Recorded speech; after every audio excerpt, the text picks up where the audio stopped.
Hey, what's up, guys? It's Larry B. I'm finally done with my Ryzen 3 2200G benchmarks. I'll tell y'all, it's been a very bumpy ride, and I've had to go overcome a couple issues along the way. Now that the system is actually put together, I've ran my benchmarks and got a chance to kind of use it for a bit. I'm very happy with the system overall. Um, Towards the end of this video, I'm gonna have some questions involving the future of this system and like kind of how I'm gonna handle things from here on out. But other than that, let's take a look at the specs and what's actually in the system. Okay, guys, so for the CPU, we've got the Ryzen 3 2200G APU. For all the tests, we'll be using the onboard graphics. For the motherboard, I have a Gigabyte AB350M Gaming 3. For the RAM, I've got 16 gig kit of 3200 speed DDR4 RAM. For the storage, I have a 250 gig SSD and a 1 terabyte hard drive. Other than that, we've got a 500 watt power supply and just kind of a cheap case. I mean, any case will do. All right, so before we get into any of the actual benchmarks and stuff, I definitely need to address some of the issues I dealt with this system. Firstly, and the most glaring was the BIOS. When I first put the system together, I put it all together and it wouldn't display video. Now, at first, I assumed it might have been a RAM compatibility issue, but after looking into the subject more, I found out it was actually that I needed to update my motherboard's BIOS. Now, clearly on the motherboard's box, it states that it supports Ryzen 2000 CPUs, uh, which would lead me to believe it supports it out the box, but apparently that's not the case. What I did was I basically ordered a Ryzen 3 1300 or 1200, whatever they're called, and used that to update the BIOS. You can get AMD to send you a RAM kit. I just didn't want to wait around for that. The next issue I dealt with was this blue tint over the screen during some games. Basically, what this ended up being was my video drivers were not up to date. The video drivers I got them from the AMD website. You know, it was the ones they told me to download. I downloaded them. I updated them through the software. I was told I was on the most up-to-date version of the drivers, yet apparently I wasn't. When I actually started looking into it more and got a little more aggressive with my searching, I was able to find the most recent version of the drivers. But that's definitely something to be aware of if you have this system. You want to be on drivers, it's like 18 something, not 17.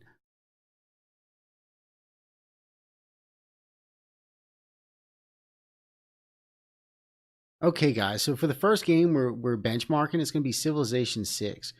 For this, I ran medium presets at 1080p with no VSync and DX12 mode. For the benchmark, since I don't have a good save game available, I just used the in-game synthetic benchmarks.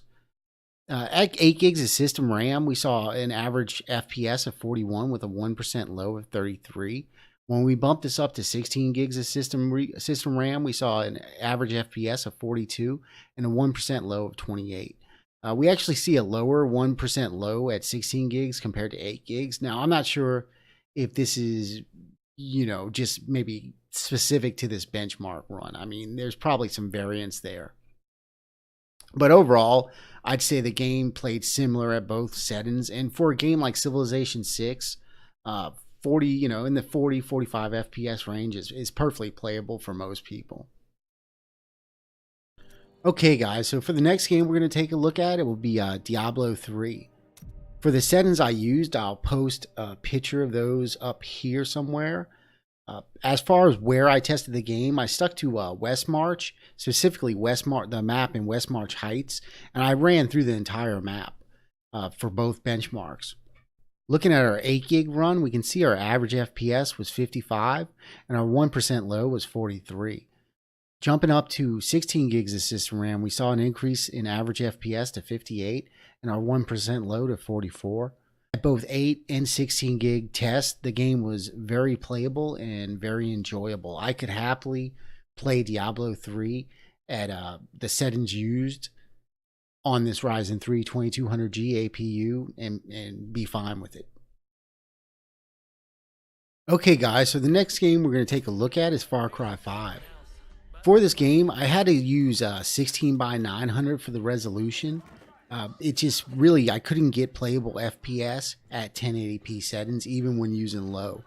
So for these benchmarks, I run 16 by 900 MAA on.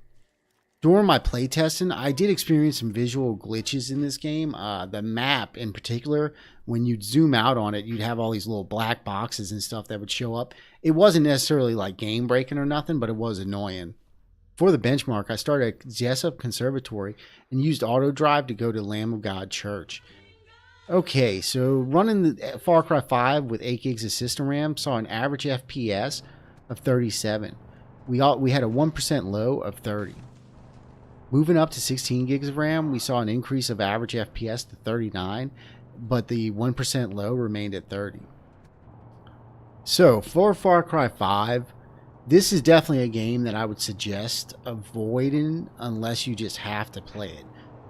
I would suggest to wait until you have a dedicated graphics card to play this game with this system.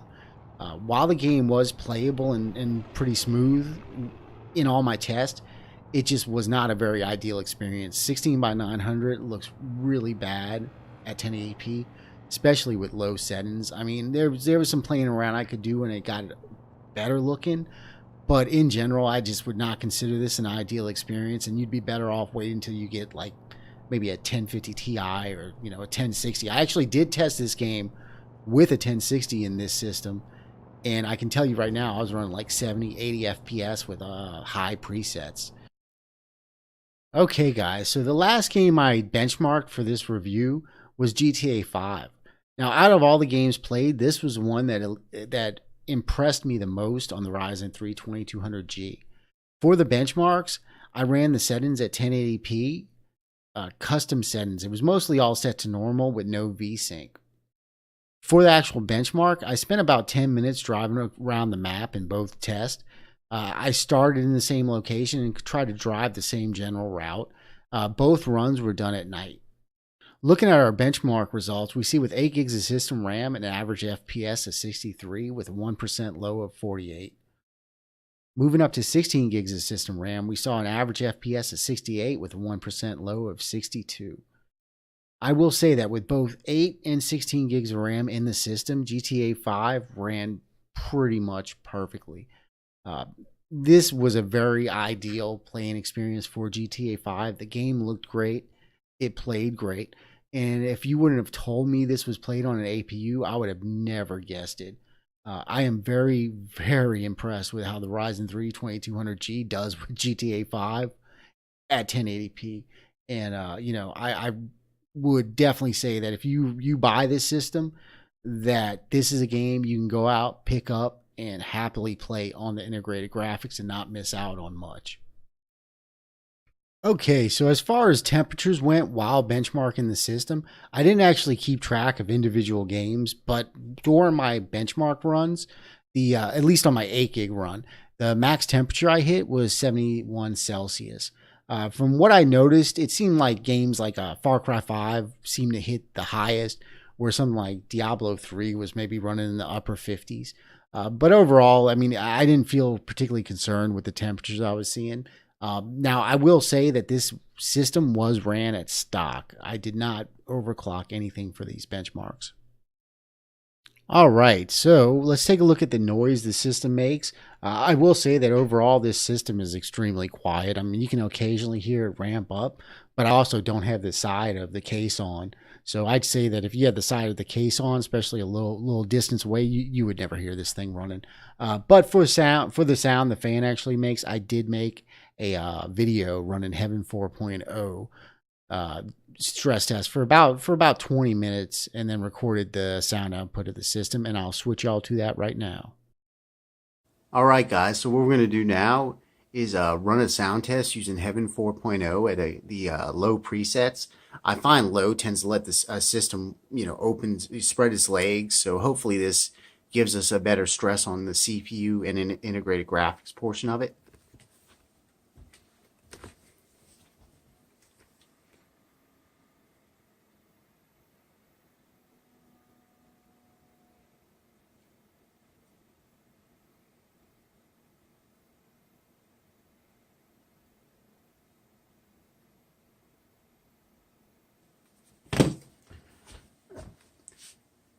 Okay, as you can probably tell, the system is very quiet. You will occasionally hear the fan ramp up, but in general, I'd say the system, especially if you put a side case on, should be pretty much inaudible. All right, guys, so there you have it, my review of the Ryzen 3 2200G.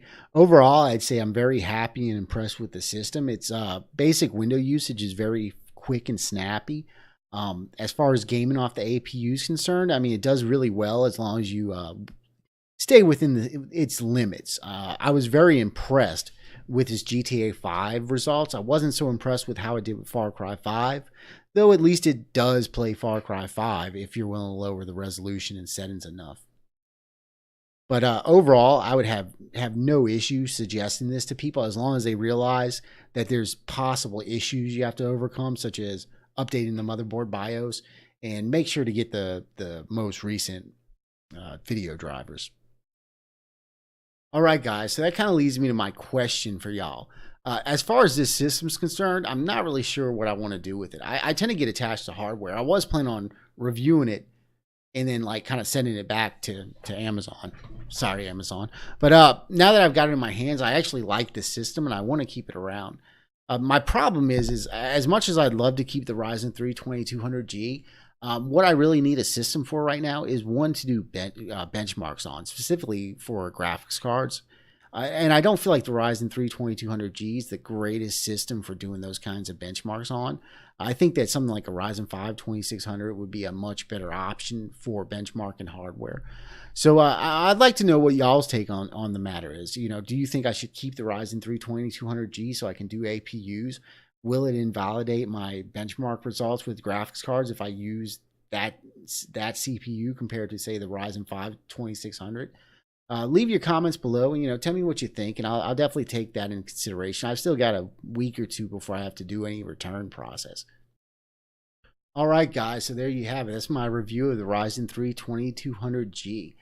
If you enjoyed this review, please like, comment, and subscribe. It really helps motivate me to make more videos. And other than that, make sure, you know, if you stay through this part, you know, leave an answer to my question. I'd really like to know what people think about me keeping this system around.